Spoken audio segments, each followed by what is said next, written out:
Hello, everyone. Welcome to Improving Talks. We'll be starting in just a few moments. We're going to give people some time to join on in, and then we'll get to the presentation.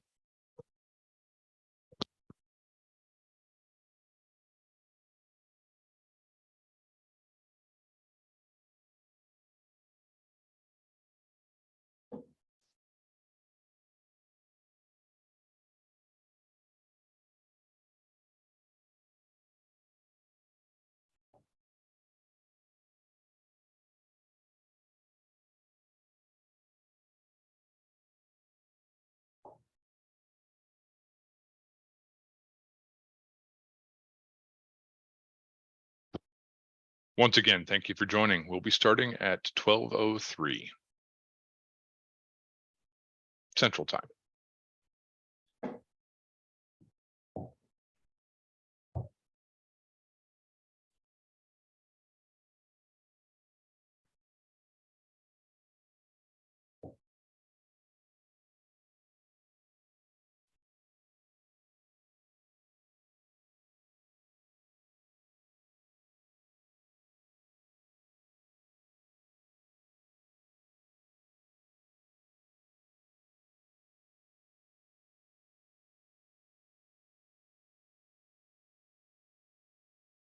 Hello, everyone. Welcome to Improving Talks. As our first order of business, I would like to direct everyone to the bottom center of your screen where you'll see the Q&A feature. If you have any questions, please enter your questions there. Jason will be taking questions throughout the presentation, so I'll try and find a good time. I'm proud to introduce Jason Russell. He is the Director of Improving's Atlanta office, doing Power BI and data visualization for the last 7 years.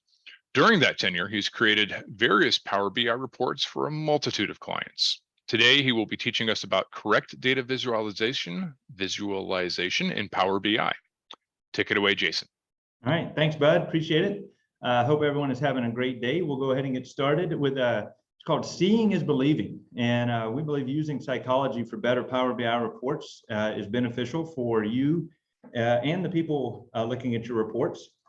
A little bit about me, as you can tell, as Bud discussed, I've been here for 7 years. I'm focused on Power BI. I do enjoy football, and the great news for me is that instead of the previous item I had on here was don't remind me about the Falcons Super Bowl, and now I've been able to update that with the UGA national champions and even now back-to-back national champions. I hope that doesn't offend you, but I am excited about that. I am married for 21 years. I've got 2 children, 18 and 16. And if you have any comments or questions or follow-up, you can reach me at various social media sites or email me directly. So what we'll be talking about today is how I'm going to focus primarily on Power BI reporting. That's what our focus is here at Improving with some Microsoft products. However, a lot of these techniques that we'll be talking about can be used for any type of data visualization, whether that's Tableau, maybe even in Excel. You can do some types of charting and graphics in Excel. We prefer something like a Power BI that allows that interactive nature, allows for bringing together multiple data suites or data types. And but you can use this. This is more of a generic, how do you use visualizations to tell a story? So the first thing we'll start out with is this interesting visualization that had been created for basically the sugar industry, or doctors were saying, hey, you don't need to have so much sugar. Look how much sugar is in a soda. And what people actually took away from that is like, wow, I can eat 6 donuts for every soda I drink. And instead of having the impact of having people reduce the amount of sodas or soft drinks that they drink, they actually saw that people were actually eating more donuts. So the takeaway from that is our visualizations, our reports should tell a story. Obviously, the most important thing in any type of reporting is for the data to be accurate, for the data to be informative. But if you're not telling a story, if you're not having people look at that report and take appropriate action on how to resolve or improve a certain situation, it's really not going to have the impact you want. So we want to make sure that we're taking on the key reason for that data collection is actually taking action, telling a story, letting people know what's going on. So we need to understand a little bit about how the audience processes data. You need to understand how people's brain works as it's looking at data and different visualizations. And if you don't understand that, you could be missing out a certain information. So basically now the internet craves Krispy Kreme donuts. Here's another one where similar thing with the American Heart Association. Wow, I can have 18 cookies for the cost of one soda, or the amount of sugar in one soda. I'm just going to have 18 cookies instead. That is not what was supposed to be taken away from this. But if we're not careful about how we're using data, people can get confused. Here's another example of maybe some bad information. What is that information down at the bottom telling us? Is this a date range? Is this the month? Why is it not in order? And this is from an actual gas bill. This is not from something made up for this. This is an actual gas bill. And without the proper visualizations, it's very difficult to understand, what am I supposed to do with this chart on my bill? What does this do? Another example where it's bad, what am I showing here? Does this actually tell me what am I doing with this information? Okay, it's things smoothed out. Is that good or bad? Yet another example from, a major news corporation. There are times that people use charts and graphs in a potentially misleading information. If there's no 0%, if there's not a way to show what the baseline is, this can be huge, and it looks like it may be at best inaccurate, and possibly people could begin to question your integrity if it looks like you're potentially or intentionally misleading people or trying to present data like you're trying to force something. We need to be aware of that. So another example of like a bad chart, or at least maybe somewhat misleading. Another example, this is not a chart, but this is an example of an ad where, are we saying 70,000 can't be teeth wrong? Is this saying 70,000 teeth can't be wrong? But the fact that you're a little bit unclear, or maybe you have some questions about what this is trying to tell us, helps us understand this is a bad ad design, or at least it makes your brain think too much. This particular one, am I reading it as you don't matter, give up? Am I reading it as you matter, don't give up? If we're not clear about the way things look and we don't understand a lot about how our brain processes data, you could, unfortunately, maybe give some people some wrong information that they think they don't matter, they should just give up. And obviously, we don't want that to be the case. We want to make sure our reports are logical and they actually are telling the story in a way that makes sense. So one of the things that we're going to show here is this is the way psychologists have determined that our brain interprets data, especially in the Western Hemisphere. We go from left to right, and then we move down and go from left to right. The way we read, obviously the English language and most of our, Latin languages, you read from left to right. This could be different, for other languages may go from left to right, or right to left, or up down. But for most of our audiences, we read and interpret data from left to right. Then we move down the page and we go from left to right, almost as if we're reading a book. So the takeaway for us as report designers, report builders, maybe even report viewers, is this is the way we should design our reports. The most important information that we want our people, our report viewer to read and understand should be in the top left. That should take the primary visualization, the primary card or chart or whatever we're trying to say should go in the top left. Unfortunately, the way most of us create reports is something like this. The top left is showing the company logo before we move into some of our other reporting. So we're actually wasting some of the most valuable space with a logo. And as an aside, do we really need to have our company logo on a report? We all know what company we work for. Should we waste screen real estate with a company logo? Yeah, it may look cool, but are you giving up valuable real estate on a report page by putting a company logo on the page at all? I recommend don't have the logo at all, a little bit of a side, but there may not even be a need to have the company logo. Save that screen real estate. Make sure, of course, people know what company you work for. If you're doing an external report, that may be different, but for all intents and purposes, for internal reports, just axe the company logo. You know who you work for, and so do the people reading the report. So a better way to do this is to actually move, if you have to have the company logo, move that to the right, maybe even move it to the bottom if it works out. And have the most important, in this particular report, the most important thing is the average availability. Let's put that on the top left and think through how do people process information? And let's start making our reports so that information is the most important.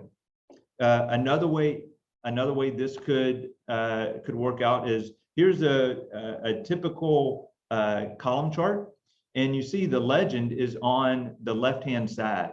Well, people then have to look, their eye moves to the left-hand side, trying to figure out which one is the primary series, which is the secondary. They go back and they look at the data, and your brain actually has to go back and forth to actually understand and interpret what the data is showing. If we put the legend in the upper left, it's a lot easier for our brain to instantly recognize which one is the primary series, which one is the secondary, and if you can at all make it work for your visualization, go ahead and put that the most important information on the left upper hand. And from a psychology standpoint, from an interpretation, from a takeaway standpoint, the audience will have a much better way of interpreting the data, and they probably won't even recognize that's what their brain is doing. Most of us don't recognize that's how we process information. It just works. We don't really think about it too much. So, takeaway. If you can better understand how your audience reads and processes data, you can build more effective reports. It doesn't have to be thrown up on the screen in a haphazard manner. As you think through the report design, not only is it key to take away, making sure you have accurate information, you're getting the right data for people, you've got a good way to process that in a fast and efficient manner, but you're also putting those visualizations on the report in the most effective manner possible. In the same way, a DBA or someone building out the report behind the scenes may spend a lot of time thinking through data structure, column, the names of columns, and a good way to build a model. You also should really think through on your data visualizations, how does this impact the report processing? So that's the first takeaway. But any questions that have come up yet? Not yet. Okay. So the next thing we're going to talk about is the obligatory pie chart. So look at that. The pie, it says pi r squared. No, pies are round. We don't. This a bad joke, but we want to talk about pie charts and why we should not use them. So the first thing is take a look at this pie chart. This is actually coming from a session that was had at a SQL Saturday event for people that know and understand data. And this is not a very good visualization. It is very difficult for us as humans to process which one has the most. You got to go and look at the orange color. Okay, that's the application that looks about 20%. The purple, which one of those purples is it? It is very hard for our brains to interpret with so many slices of data and so much information on that. This really, you may be able to interpret this at some point. Maybe maybe after looking at it for a while, you can understand that these two sessions make up 50% of the overall sessions in the meeting. But that's hard, right? You shouldn't make your users work so hard to understand what you're trying to tell them. What am I supposed to do with this information? Should we really promote one of these sessions? Should we get rid of some sessions that aren't taking a lot? You really have to think way too much to figure out what you're supposed to do with this information. So basic research indicates that we can understand about 4 items in a pie chart or something like that. So we recommend that if you are using a pie chart, there should only be 1 or 2 scenarios where you use that. True, false, yes, no, where it is very easy to determine. There's only 2, maybe 3 slices at the most. Yes, no, maybe. Yes, no, not applicable. Anything more than that, it really becomes difficult for our eyes to distinguish. If we have 2, it is very easy for us to interpret this. It is very easy for us to understand that false is much more significant and a much higher proportion than true. If it's 50-50, if it's 90-10, it is very easy for us to understand. Another example where this is poor is, this is an actual from office.com. Microsoft used to love these donut charts, but it is really hard to interpret and understand what this is telling me. Again, as we look through and as we come up with some of the data, I can probably piece through and understand that Europe has more of the piece of the pie. It grew in 2006, but I'm having to understand, I'm having to think through, I'm having to really use a lot of cycles in my brain to try to understand what this is telling me. That is not what we want our reports to be doing. We want our reports to be very easy to interpret and quick. So the way we do this is limiting it to a single set of data with 2 or 3 at the most options, and we don't have a lot of the ways to do this. So one of the ways in Power BI, and again, I don't know as much about Tableau to understand if this is something that's available in other reporting tools, but this is a cool donut chart that allows for 2 pieces of information, but it also quickly and easily shows us this is out of 100 people. So out of 100 employees, about 80% were false, 20% were true. It's very quick and easy for my brain to interpret this because we've got 3 pieces of information at the most. It's very visually appealing. It's bold. It sets it apart. It's something that you can take advantage of. And I recommend using something like this if you're trying to do a yes, no, or some type of value. But long story short, try not to use pie charts. We don't always have the ability. Maybe the report owner tells us you have to use a pie chart. I love pie charts. You can do your best. Obviously, here as a consultant, I have to take the client's feelings into account. I have to listen to what they're saying. Whenever I can, I try to provide a different solution to a pie chart. And typically that's some form of bar chart or column chart, but stay away from a pie chart when at all possible. Another item that we're talking about with our Power BI reports is white space. We do a lot with trying to understand, white space takes away from it. We think it may be beneficial to have, a lot of stuff showing. Try to avoid white space at all possible.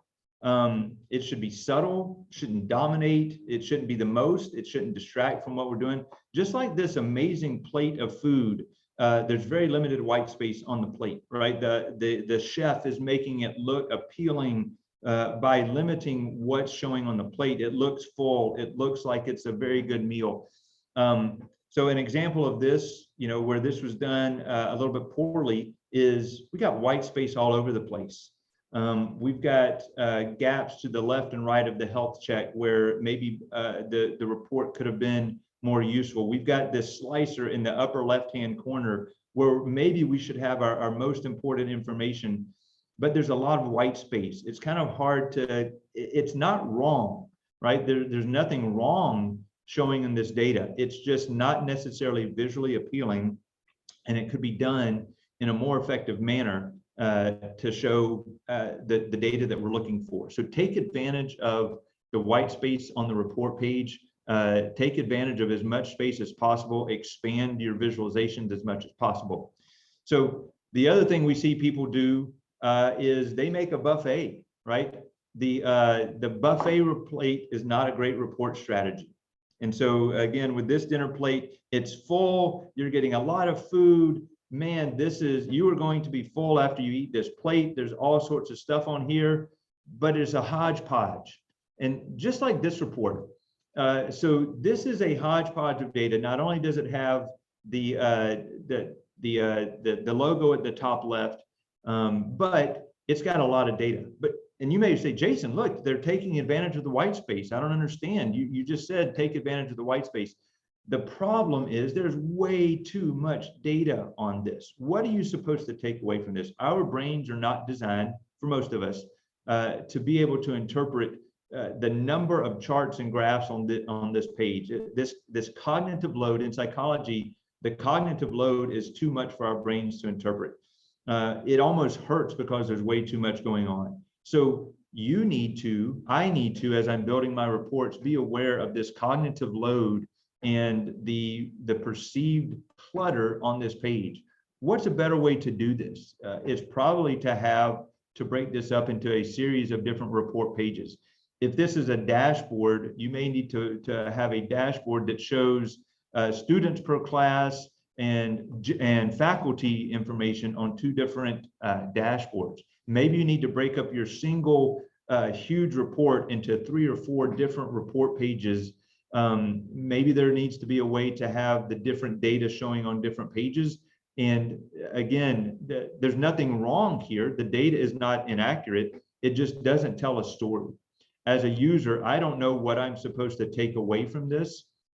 And so we need to be aware as we're building these the reports, as we're looking at this.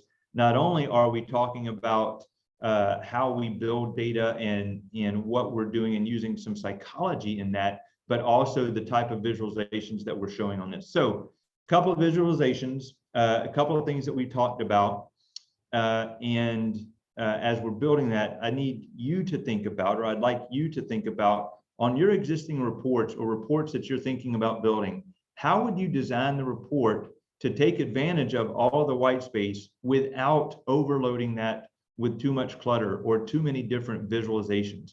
Are the visualizations all related to the same topic, or have you kind of combined different types of data onto the same report page? If so, it may be time to break that up and to make it a more effective report. So understand and using psychology is important.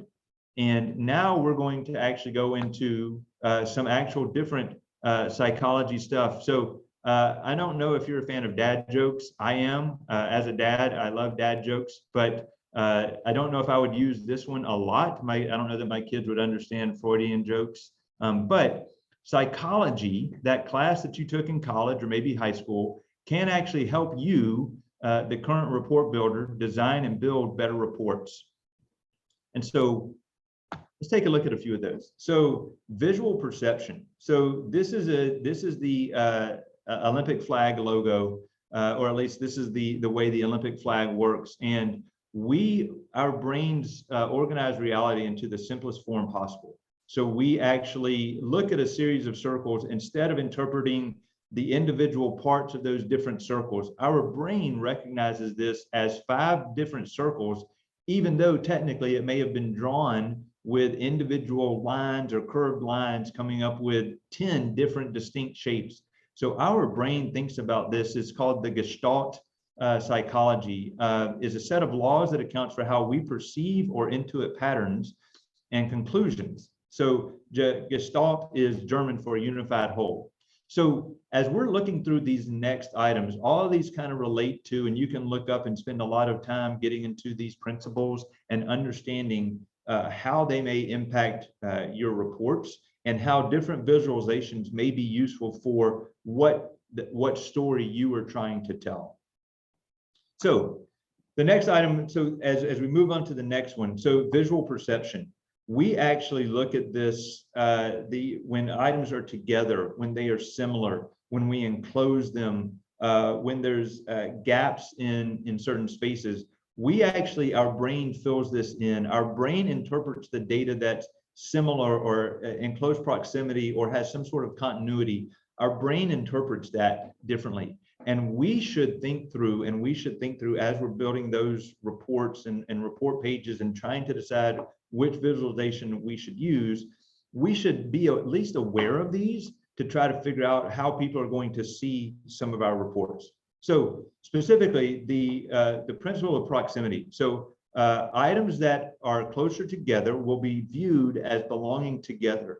Each of these series of dots individually, these are just dots on a page, but our brain looks at those, the group of 4 or the group, of eight dots as this is one group, this group of 8 is another group. The way the lines are designed, are they horizontal or vertical? They're actually just dots on a page, but you and I interpret this data very differently. This shows up in a report. This is an example from like an Excel document where we actually have, we think this is quarter 1, quarter 2, quarter 3, quarter 4. If you were trying to show region data, it's very hard for someone to interpret what did the North do? Did the North grow or decline? Did the South, which one did better or worse? It's, even though you could probably interpret and make a decision based on this data, it takes too long for us to figure that out. It takes a different way for us to understand how we're doing. So a better way to do something like this would be to have each region together, and you can quickly and easily see, wow, the South grew. Each quarter, the South increased, the North declined in the fourth quarter. And this is the way we're looking at the data. Depending on the way you're showing the report, this is the way we would like to show the data. So grouping it differently gives us a different interpretation. The data did not change. The amounts did not change. We did not have to add in new data to make sure it showed the story. It's just a different way of showing that using this principle of proximity, there's a different way to look at and view this data. And so you need to be aware of this, thinking through this, and how does this change maybe some of the reports that you're built or some of the reports that you are going to be building in the near future. It also may help you understand if maybe you're a report viewer, maybe this is why you dislike this report that someone built for you, because it's just cluttered or it shows the information in a different way than you think it should be.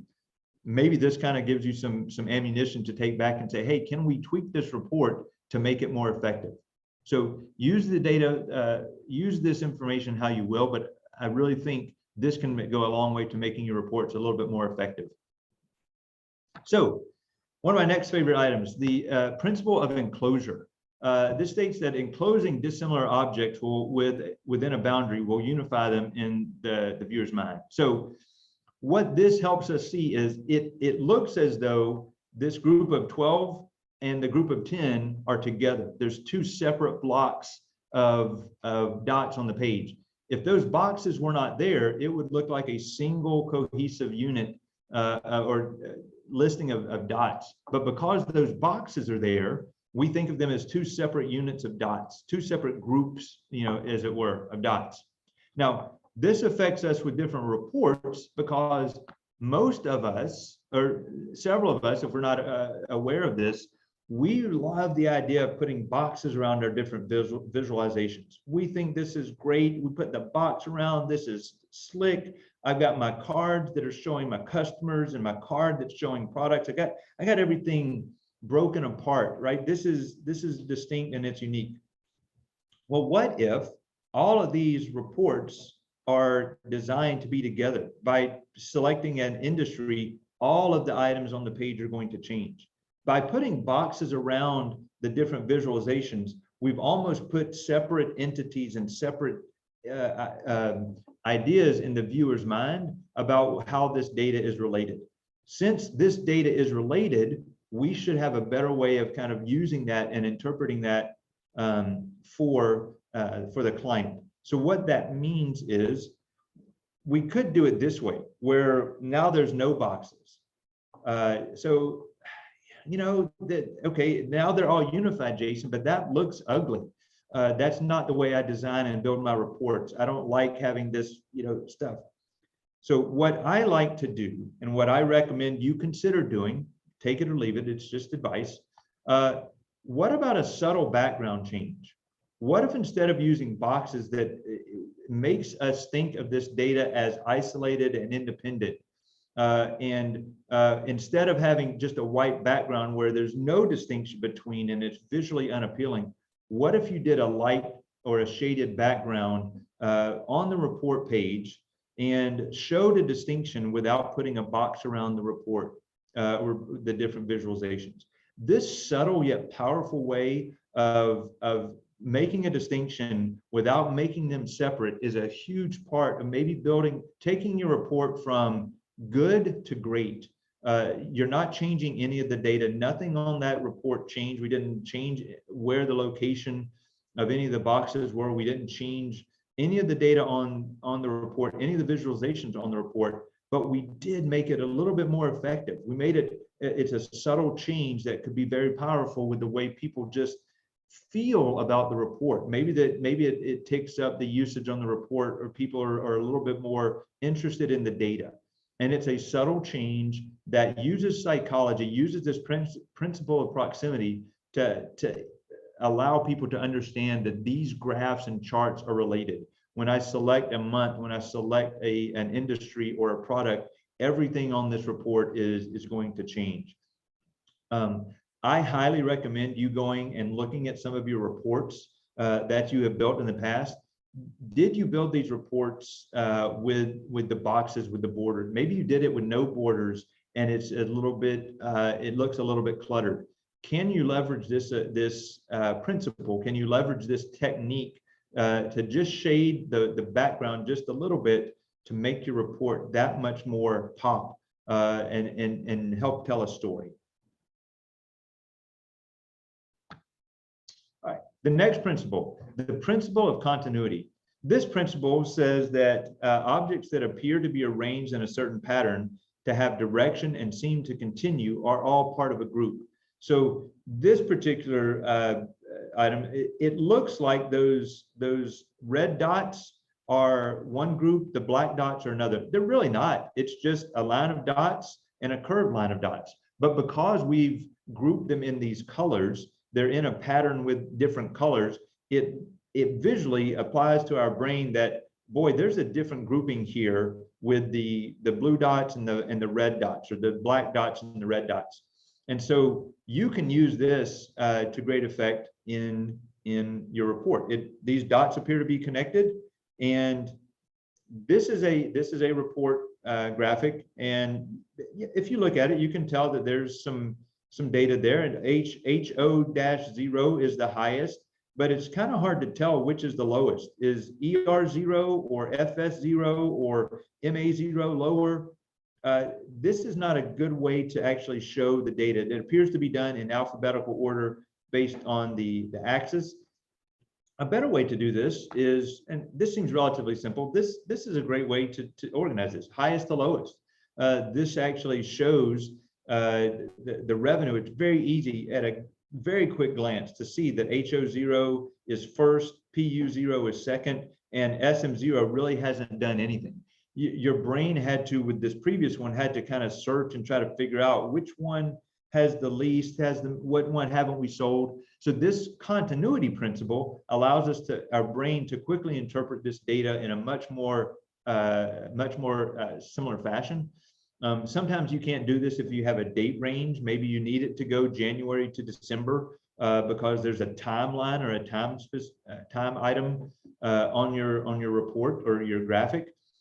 This allows us to, though, if you don't have that, organizing it in lowest to highest or highest lowest. You've probably done this because this clearly looks better. You've probably done this without even realizing you're using some type of psychology to interpret the data. Almost intuitively, our brain in this particular case knows this is a better way to display this data than in others. And we'll get back to that in just a second. But here's the principle of similarity. Objects of similar size, color, shape, or orientation are perceived as being related or belonging to the group. So in the previous example, we had all sorts of different colors. We've got yellow and black and blue, and I don't know what these colors represent. Is yellow good or bad? Is there a distinction about why HO0 has yellow and CP0 has some sort of pinkish color? What's the difference between the two? Does that matter? Well, If it doesn't matter, if there's not a logo or there's not some sort of color associated with it, there's not some value associated to the color, this would even be a better way to do this, where everything's just the same color. Maybe this would be a great time to use the client's primary color for their marketing palette. Maybe this is a great time to use maybe a green or a red. If this is something showing good success or bad success, our brains interpret the green or red as having some type of value, at least in the Western Hemisphere. So thinking about how you actually do this and using the report, again, whether it's Tableau or Power BI or Excel, using these similar colors, unless there's some value associated with it, maybe this is a great way to group these together. This is all showing revenue. So let me put this all together. As a bonus, maybe it's even better to put the highest in a different color. In this case, maybe red is bad. Maybe it should have been higher. Maybe this is a different way of looking at this, but our eyes are drawn to the one that's different. And since this is the highest, this would be a great way to really point out HO0, boom, this is the primary item that's selling. We need to focus on this. We need to really highlight this. So if there's a way, and there are ways to have your primary one showing up in a different color. This is a great way to draw attention to something that you're trying to show. What a great story to tell. And at a glance, our brain, without having to spend any cognitive load, can tell HO0 is doing the primary amount of revenue that we're getting from this product. So thinking about this as the focal point, thinking about this with symmetry, again, you may have done this without even realizing you were using psychology to make a better report or more effective report.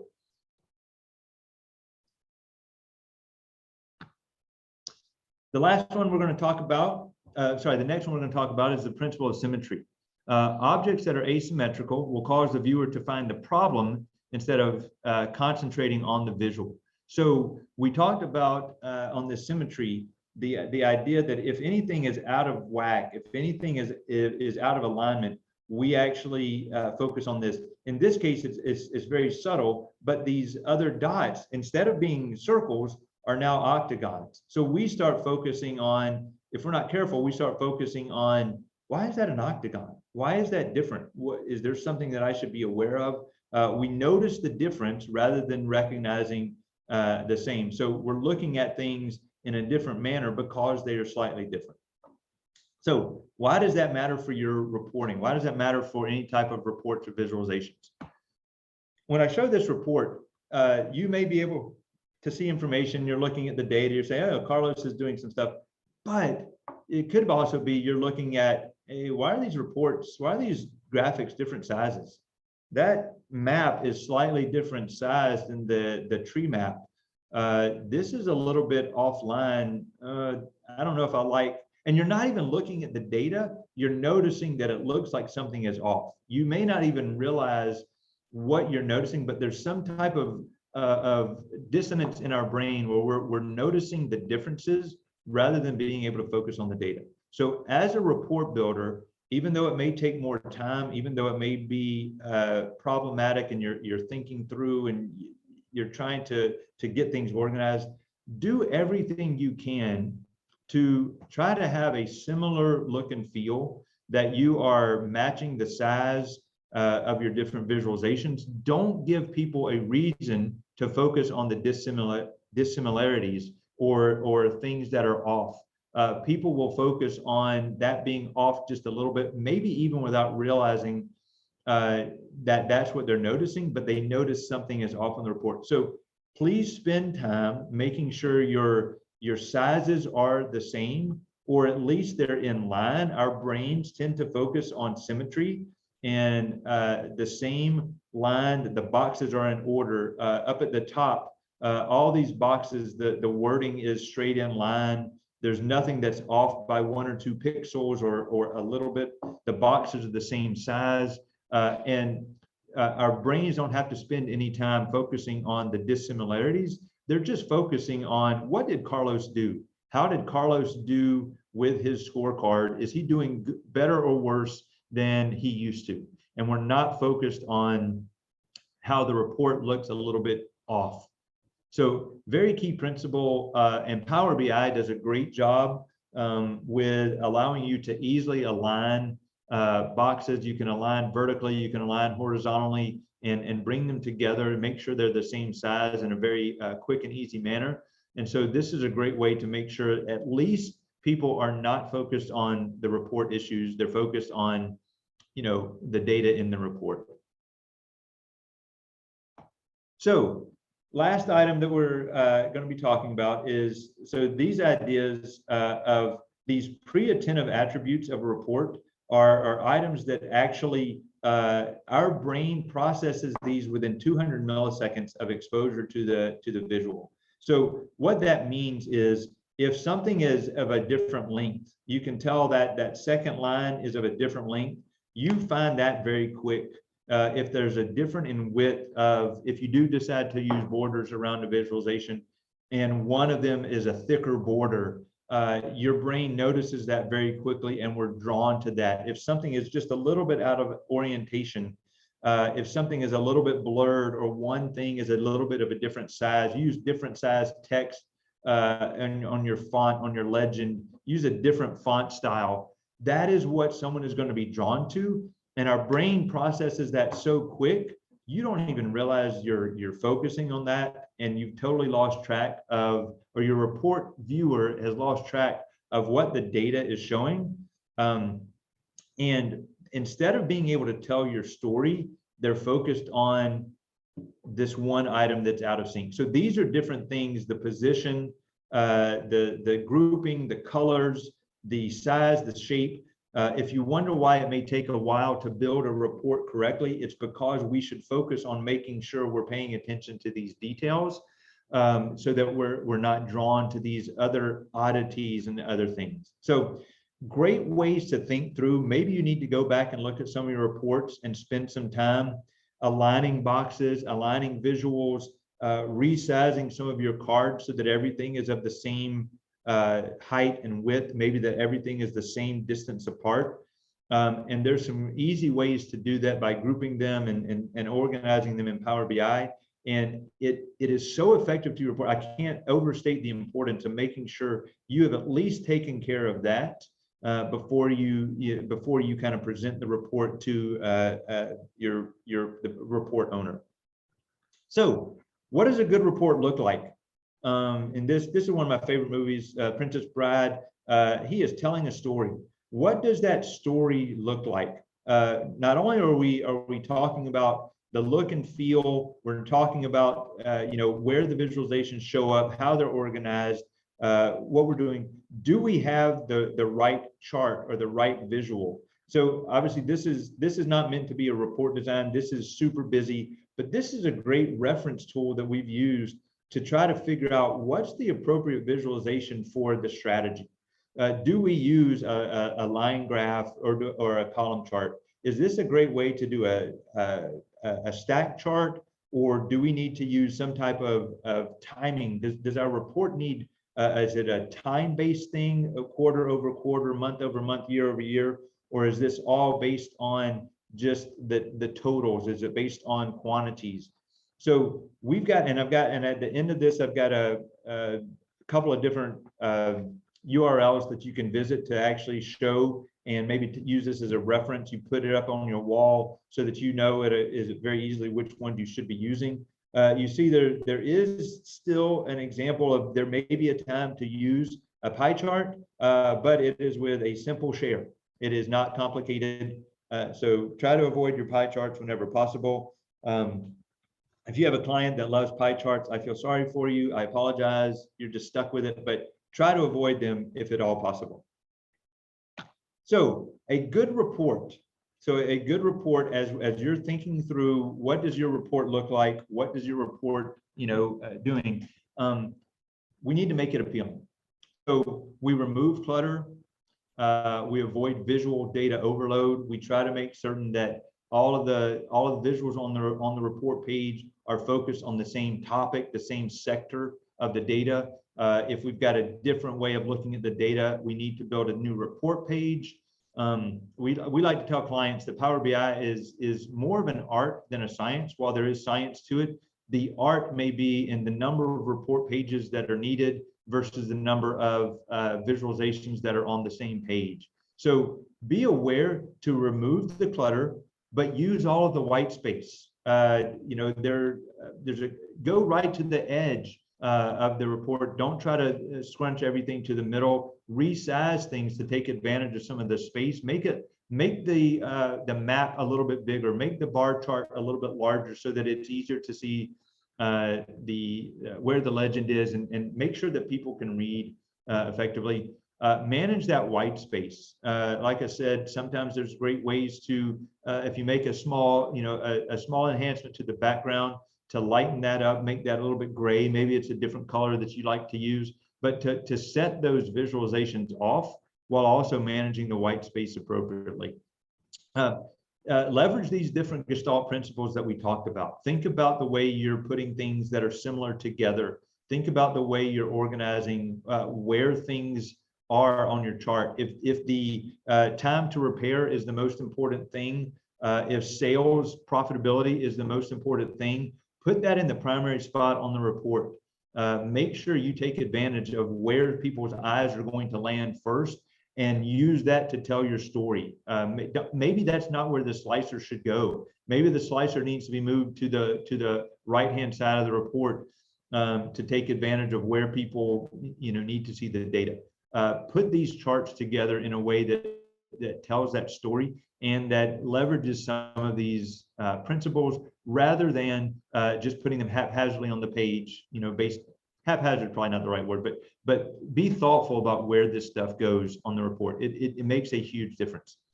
So an example of what might be a great report. I did not build this report, but this is a great way to allow. There's filters on the right-hand side. The different report pages. It's got a nice visually appealing map. The colors are not bright and bold. There's not any one thing that stands out and overpowers, but you can quickly tell that 2017 was a bad year because of this. The red is highlighted. They're using this donut chart, but it has the card. It easily tells how much of this was the percentage. You're not having to guess whether it was 85 or 91%. So these are some ways that you can look at and build the report. It actually tells the user what to do. First, you select your measure, then a perspective on the product and the order type. Do people know how to use the report? Is it easy to understand what slicer needs to be used or how this data is related? So couple of ways. Hopefully these three things that we talked through will help you build better reports, understand how data can be used to not only get information across, but to tell a story and have users take action. A lot of this information came from a website, this book and a website called Storytelling with Data. It actually is a website that most people are using now, but also you can buy a book. It's available on Amazon. There's also a cool site called SQL BI, where there's a very good reference chart about what visualizations to use and when, and how to leverage those reports. So if you have any questions, if you have any concerns about maybe some of the reports you built, you're not certain how to make them better, you can reach out to us at Improving. I am Jason Russell at improving.com, but we've got a very comprehensive team of people that are available to help build and expand reports, maybe take advantage of some of the data stuff that your company has done, but you're not sure how to leverage those visually. We can help with building or improving some of the reports that you may have. Or if you just want to chat, if you think I'm wrong and these are bad ideas, let me know and see if we can come to some sort of agreement or agree to disagree. But I'd love to hear some feedback on any items that we've had on this. So, Bud, I am done with the slideshow. Are there any questions that have come up? No current questions at this time. We'll give a few moments for those to come in if anyone's typing one up furiously now. I actually had one of my own. I was going to ask you about line charts versus bar charts, but you had already covered that. I was waiting on that one. Okay. So you feel like I did answer that question for you, Bud? Oh yeah. That graphic about when to choose what type of visualization was kind of like a nice centerpiece. Good.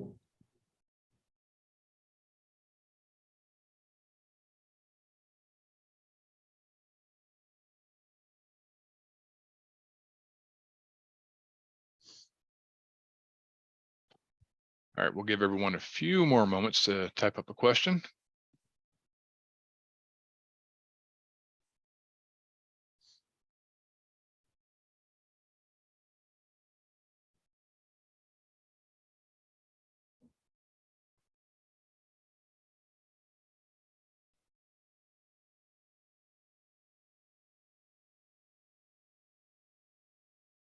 And it unfortunately looks like none are coming in.